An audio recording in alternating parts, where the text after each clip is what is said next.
Tonight on Free Minds TV, we'll be discussing a Keene man who was arrested for talking to a judge outside of a Keene court through an interesting application of a New Hampshire law. We'll also be discussing charges which were dropped against a woman for filming police officers. That plus a whole lot more coming up tonight on Free Minds TV.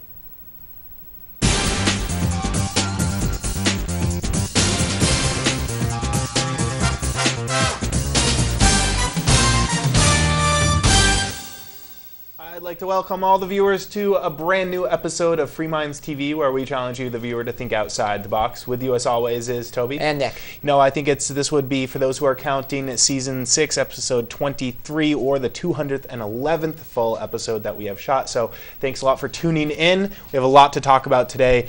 I think what I want to focus on for the majority of the show, I brought in a ton of stories, Nick.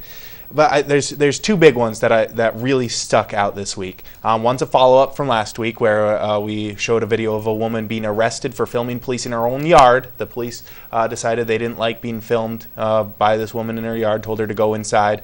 She said, "No, this is my own yard. I'm going to stand in my own yard. I'm just sitting there here filming from my yard." They arrested her for that. So we're going to be getting into the follow-up. She was in court, and she also... There's actually a couple of stories that tie into this, but essentially... good news coming from that. We'll be getting into that.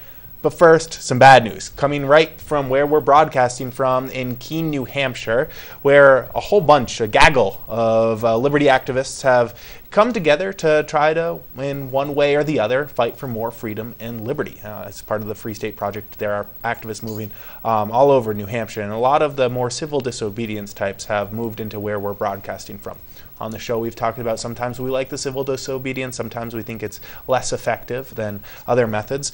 But something happened this week that we just could not ignore on the show. I know we're nationally, all over the United States, we have stations as well as people in other countries that watch us on the internet. So we don't want to focus too much on local stories, but this one it's a little bit over the top if you ask me. All right, so let's get a little bit of backstory on this.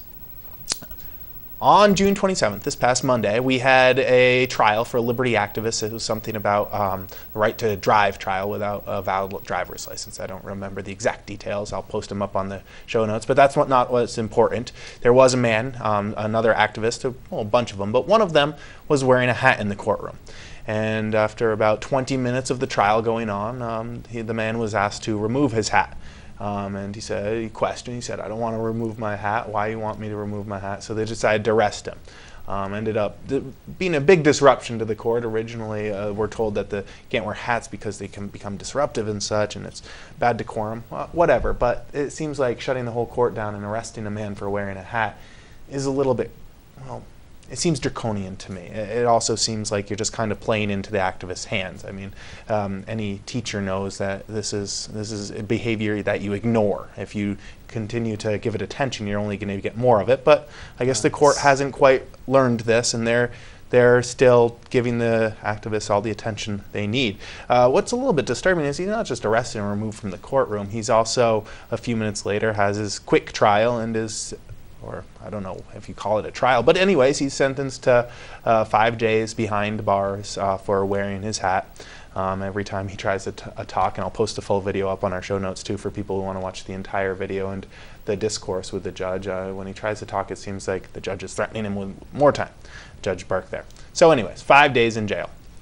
Next day, Tuesday, the 28th, I believe this is, there were more activists at the court. They go there a lot. They do this don't take the plea deal because most cases are pled out. Over 90% of cases are pled out and never go to trial. If they all did go to trial, they'd have to stop arresting people for victimless crimes because the whole court system would become clogged. So that's some cool activism if you ask me. But anyways, one of the activists, Damo Freeman, was in the lobby when Judge Burke, the judge who was presiding over that hat video you just walked in, and Ademo Freeman asked the judge, allegedly, I guess because we don't have the video because it was confiscated, allegedly asked the judge why he was putting people in cages peaceful people in cages for wearing a hat. When they got up to the lobby of the court outside Judge Burke's office, Judge Burke had him arrested. He also had the man who was with him, Derek Horton, arrested, who was filming the incident for illegal filming in the lobby, something that's been done many times, and they haven't been arresting people before, but now I guess they got this on tape and they decided to arrest him for it and to confiscate the video footage. They charge they ticket Derek Horton for videotaping in a public court, and then they arrest Ademo Freeman on felony charges. He is facing a Class B felony for improper influence of a government official. What's that, up to 5? Yeah, up to, I think it's like 5 years in jail. It's a long time. You can go away for a while for this. So Ademo is facing years behind bars for asking the judge why he's putting people in cages for wearing a hat. Now, years for this. Let's just go over this RSA real quick. We don't have the footage, so we don't know exactly what he said, but everybody who knows Ademo knows that he's a peaceful person. He doesn't go down the threat roads. And also keep in mind that the trial has already happened. The man wearing the hat was already sentenced, and he's already in jail for 5 days for wearing the hat. So the trial's over. It's all done with. So we're not talking about influencing an ongoing trial or anything here. So keep that in mind. Keep in mind that Ademo, he goes down the peaceful road. And eventually, hopefully the video comes out, but hasn't yet. They've confiscated it, and so far they haven't, they've refused to release the court lobby footage as well. But let's just go over the RSA real quick. A person is guilty of a Class B felony of improper influence if it threatens any harm to public servant, party official, or voter with the purpose of influence his or her action, decision, opinion, recommendation, nomination, vote, or other exercise of discretion, or privately addresses to any public servant who has or will have an official discretion in judicial administration proceedings, any representation, argument, or other communication with the purpose of influencing that discretion on the basis of consideration other than those authorized by law, or being a public servant or party official, fails to report a law enforcement officer conduct designed to influence him in violation of subparagraph. Okay, so where does it come in? Either he was threatening him, or he was trying to persuade him on an ongoing trial. That didn't happen, though. I guess allegedly we could say, because we don't know, maybe he did threaten him, but the video is not coming out. Everybody who was there says, no, that did not happen. There was no threats. He just said, why are you putting people in cages for wearing hats? And now he's facing years in jail for it. Now, most people know that these charges will probably be dropped. A lot of these bigger charges that the state throws at these activists are typically dropped rather quickly. It puts on a show their force, and know that this charge would never stick. But what's interesting is Ademo is being held on $5,000 bail. They want him to keep him there. He's going to be in jail until July 7th, at least, when he has an arraignment at 9 a.m. in Jaffrey, New Hampshire.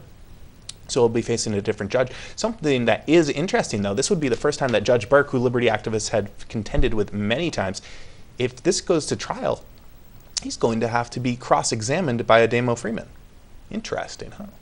It is interesting. And, I mean, I don't think they're really... The statute exists for a pretty good reason. They're applying the statute in a way that I don't... Well, the statute, if you get me wrong... The only grounds that they could try to make a connection is if the case that Ademo was mentioning was going to go to appeal, if it was going to be appealed to Burke, I could see that. But I don't you could see that if you have someone go, hey, Judge, you're putting people in cages for peaceful... Doesn't it say privately influence anyone in judicial administration? Okay, then the law is horrible. Because what this law says is outside of a courtroom, you can see the judge going in and you go, hey, Judge, peaceful people shouldn't go to jail.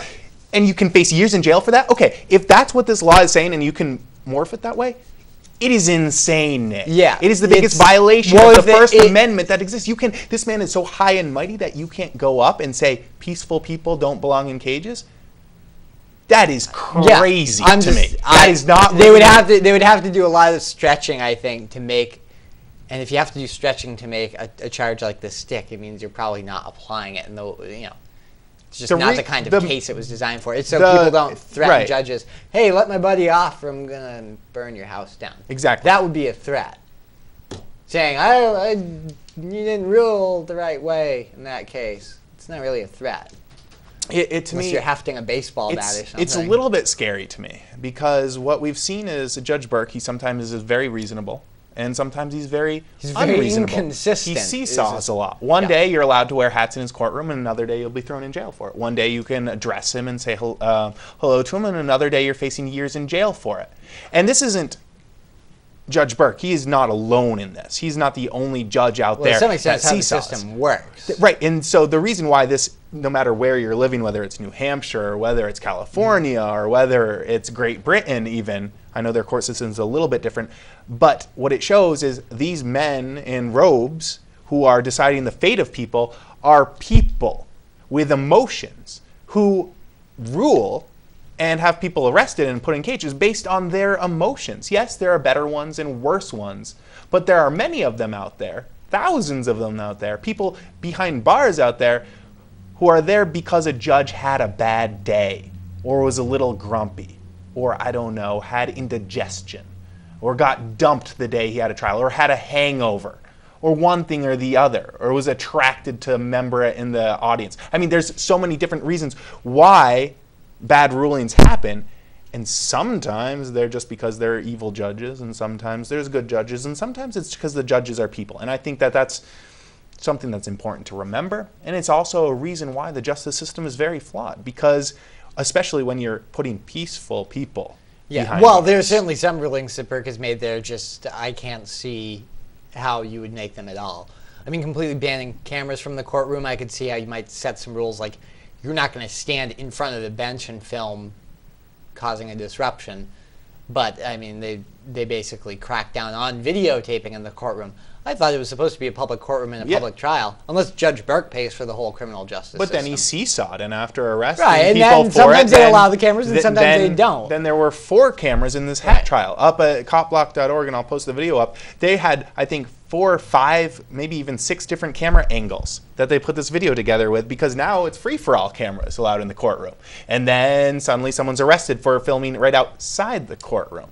So it's this seesawing, pick and choose, I don't like you, you're an activist, so you're going to go to jail, versus, I mean, what is it? What decides it? And it just shows that the justice system is not after justice. It's about making people obey those in robes and those with uniforms on. Well, I think judges aren't used to being challenged either, because I mean, certainly in some of these cases, there's been a long history of Burke and the activists here in Keene.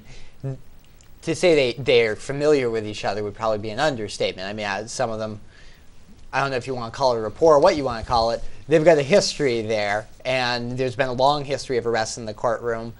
Most of them, I think, were not at all justified. There were a couple cases where, just because you're calling yourself an activist, you might be making a disruption. So there have been a couple cases where I would say, well, yeah, you were actually kind of disrupting the courtroom. I feel like disruptive people should really more or less just get the boot as opposed to being put in jail.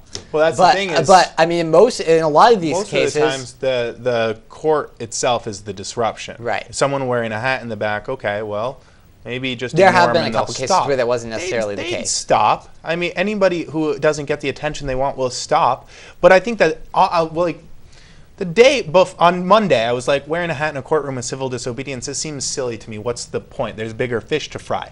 But then Tuesday, what happened on Tuesday made me go, oh, whoa, maybe it is important. Because when you poke the state just a little bit, when you wear a hat in a courtroom, look at what comes out. They put people in jail, facing years in jail, for just asking judges, don't put peaceful people in cages. And you're facing years in jail for that, which shows just a little bit of poking the state and not obeying just a little bit shows some of their true colors. And it's not all of them. I don't want to paint all the people there with a broad brush. There are some good ones, but they're caught up in an injustice, pretty much an injustice system.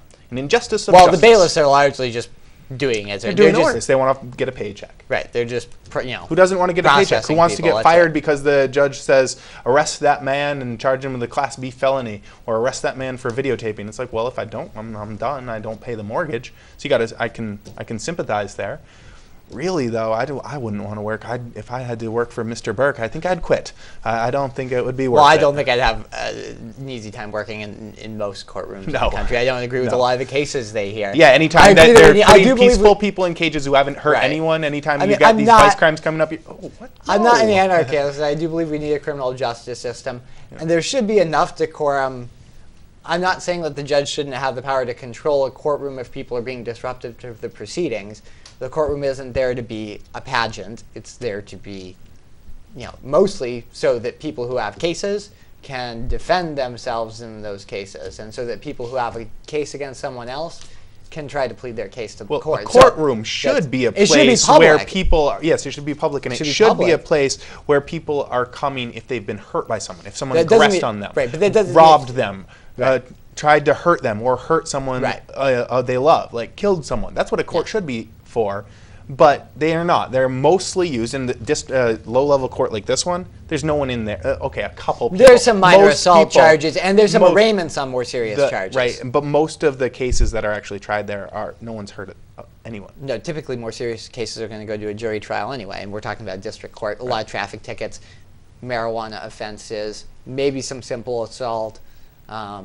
But even in that case, if people don't like what the district court says, they can take it to a jury trial. So the district court is largely there to enforce vice crimes, and more so than send people to jail. They do that sometimes, but more so than send people to jail, I feel like the district court is there to make some money, assess fines, and they use the threat of jail mostly to get people to pay their fines or to obey. Right. Most of the time it's to obey, because most people go, oh, if you don't take off my hat, I'm going to go to jail for 5 to 30 to 60 to 90 days, depending on what Mr. Burke ate for breakfast. That's what's going to determine this, because essentially it's whatever mood he's in. Sometimes he just does nothing, and sometimes he, sends people to jail for a long period of time. So you don't really know. So most people go, well, I'm not wearing the hat because I don't want to go to jail for even one day, let alone maybe, I don't know, 90. He gave Ian Freeman 90 days in jail, which he finally got out for because Ian apologized because he didn't want to spend 90 days in a cage because he didn't sit down quick enough. Right. Well, but that also goes to show, I mean, if somebody's committed an offense, I'm not saying I would have liked to have seen Ian in jail for 90 days. What I am saying is that if they're not just applying the rules in an arbitrary way, and if they're applying these rules because the coherence of the system, the integrity of the criminal justice system depends on it, well, if somebody deserves 90 days for not standing up fast enough, then they deserve 90 days for not standing up fast enough.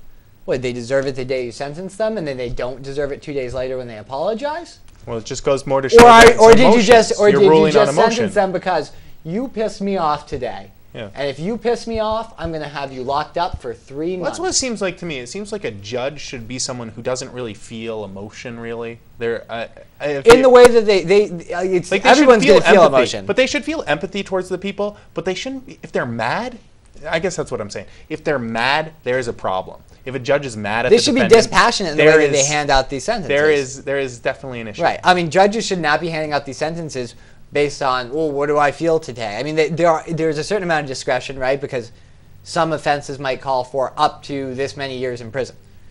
Not in the district court, really, because they don't handle the felony cases. But, they might call for up to a certain sentence. But the judge has a certain leeway in saying, well, do I just say, time served or case dismissed, or do I apply the full sentence? Right. They do have to exercise a certain amount of their own discretion there, but one would hope that they're doing that based on the intentions of the statute, maybe the specific circumstances of the case, the history of the defendant, all of those things. One would, but in this case, and in many of these cases with Mr. Burke and many other judges across the land, they don't. Anyways, by the time people are watching this and it premieres, I'm sure there will be updates on this, so I'd encourage people to check out our forum, freemindsmedia.com for the forum, and you can get the updates from there, or copblock.org/improper-influence has the minute-to-minute updates. They're putting a whole lot up there, and we'll bring updates shortly.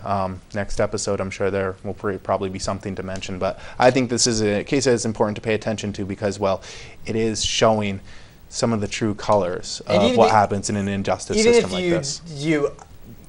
Even if to some extent you agree with the court is a felony offense, years, you're facing how many years of your life is that worth? Years. What was the grave violation here? Well, speaking of emotion, Nick, we're running out of time, and we have to get to an update on this story we talked about last week, which we showed a video of a woman being arrested for filming police officers in her own yard. There was a traffic stop outside her house. She went outside with her camera, and they arrested her for it. And she, if you want to see the video, check out last week's episode. I'll also post a link of it up on this week's show notes up at freemindsmedia.org or .com, however you want to get there.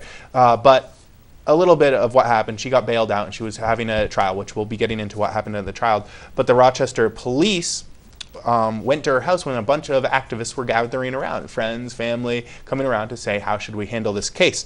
Emily Good, the woman who was arrested in their front yard, she had a bunch of these people over to her house, and the police, about 6 cruisers pulled up, and the police were measuring from the curb to the car, and it has to be 12 inches or you get a ticket. And they busted out their rulers, and they were measuring, and everybody who wasn't 12 inches away from the curb got a ticket. Even some people who are 11.5 inches from the curb got a ticket. Now, this is a rule that is not normally enforced, but when activists were gathering at Emily Good's house, who was filming the police, and the video went viral and made the police look really bad, they all got tickets. Maybe they enforce it once in a while, but they certainly don't take 5 or 6 cruisers and go rolling around looking for gatherings. 11.5 inches, that's probably the first time a ticket's been issued. I don't know how it works everywhere, and where this was the case, but Rochester, New York. Even here in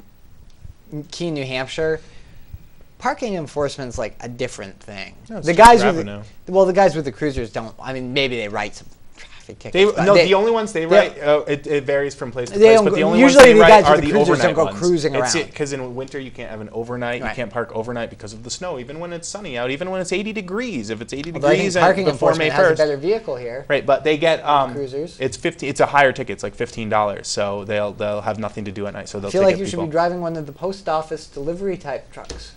The parking enforcement, they do. No, they drive a nice new SUV in Keene. Oh, they got a new one now? They used to drive the a nice postal trucks. Yeah, they should. Anyways, let's stick to this. So they go around, they ticket all these people who are gathering, which is just plain silly and childish on their part. Once again, showing the emotion of the enforcers getting the better of them. But then it goes to trial because she's facing some charges for this. I think of disobeying an officer because it's legal to film police and it's legal to be in your front yard. What she got arrested for was not obeying the order to go in her house. So everything she was doing, she was legal, except disobeying an officer. Right? That's basically, I think the exact charge was she was charged with obstructing governmental administration. So she was actually charged with interfering. Oh, really? I didn't know that. No, it wasn't disobeying a lawful order. I don't know exactly what that charge means in the state of New York. But the case against Emily Good, remember her first name. Emily Good, who was arrested on May 12th in front of her 19th Ward home, has been dropped. It did go to trial. Her attorney basically said there was no legal basis. I mean, that's the synopsis. There was no lawful reason for this arrest because her client here had not broken any laws. It's actually not illegal to film somebody who's on the curb by your house from your lawn. It's kind of your right as a homeowner. So the charges were dropped. The judge agreed in this case, and she walked. She walked. I guess a number of her supporters did show up. I guess they weren't scared away by the traffic ticket Gestapo, and it's a happy ending, Toby. A happy ending, but she still had to be arrested. Right. She still had to. Right, it's a happy ending to a bad story because the happy story would be that's traumatic. She filmed them and nothing happened. Can you imagine? Then they went away. Just going out and filming the police outside and then having to spend the night in jail because they didn't want you doing that. That doesn't happen when you film normal human beings. Yeah, but people in uniforms are better people. People in robes are better people. How's that work? And I know, so the comments I've been reading on some of these cases are like, if you don't follow the police, you are not obeying. You were taught to obey. You were taught to obey in school. Well, I say, that's bad. It's bad to just obey the man who has a uniform on. That's not a good thing. That's not thinking for yourself. If you're just obeying because that's what you were told, that's foolish. Look at the people that you were also taught to look up to. Not obey. The people that you're taught to look up to, the Rosa Parks of the world, those are the people in school you were taught that did not obey. The civil disobedience that happened in the 1960s, that's all stuff that those are heroes. They didn't obey. Gandhi, he did not obey. Yet he's a hero. You're taught about him as a hero, but at the same time, on the other side of your mouth, you're told obey. If a police gives you an order, no matter if it's lawful or not, obey it. I say no. That's not a good thing to be teaching people. It's not a good thing to be echoing. No, I think people ought to, I don't know, maybe make up your own minds and Maybe, use your brains, because yeah. bad things happen when you just do what other people tell you. And they're happening right now. because There's they wear genocides going funny right now. coats. People say, Right, don't and just that- bring up that the is- Nazis. Well, guess what? There's genocides going on right now. Well, it doesn't even have to rise to the level of genocide. I mean, it wasn't necessarily genocide in South Africa when they had apartheid. It was just a really crappy situation. And it's not always a racial thing. When we say genocide or apartheid, people think of racial things. Not always racial things. Think of the Soviet Union. It wasn't racial. That was just ideological. So if all you do is listen to people in government and people wearing funny coats and funny dresses, depending on where they sit, you're going to end up in a bad place. I think it makes more sense to say, I don't know, obey if there's a good reason, obey authority that is correct in that case, but actually think about the rightness of what they're doing. You know what I mean? It's important to remember that just a law does not mean right or wrong. No. And a lot of people confuse morality with law. They're very separate. There are a lot of very bad laws on the books. You can change the law back and forth every day. That doesn't mean right and wrong changes. Right and wrong will stay the same.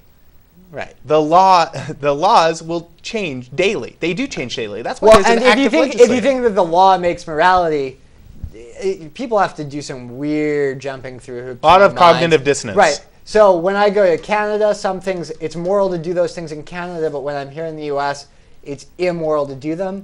No. There's just different statutes on the book, so the underlying morality hasn't changed. Yeah. There are countries where it's legal to do some things that you probably shouldn't do because they're harming other people. And there are countries where it's illegal to even, I don't know, speak your mind, where they stone you to death if you're a female and you show your ankle. And then is it right to stone people to death if they live in Iran when they show their ankle? And then it's not taking, I know it's not the same thing, and I know we have a lot more freedom of speech and freedom of press than a lot of countries. But look, you talk to a judge, you tell him you think it's wrong to put peaceful people in cages, and you could go to jail for it and face years in jail. And that's First Amendment 101. Talking to a man walking into a courtroom saying, I don't think it's right to put peaceful people in cages who haven't harmed anyone. And you can face years in jail for it. Yeah. Is that right? It's a felony charge. I mean, it's not like a slap on the wrist. Nope. Anyways, what is it, this justice summer system, camp. so-called justice system that's going on in the U.S. is seriously, seriously broken. Anyways, we'll continue to update you on this and more of this. I am happy about the filming incident in New York. That's some great news. I think a lot of that was the viralness of the video and the horrible press it got. We were one of the first. When we talked about it, only had 800 views. And by the time we put up our episode, it was in the hundreds of thousands. So some good news there. We'd love to hear your opinion. If you log on to freemindsmedia.org, there's a contact info thing box you can easily fill in there. Easiest way to contact us.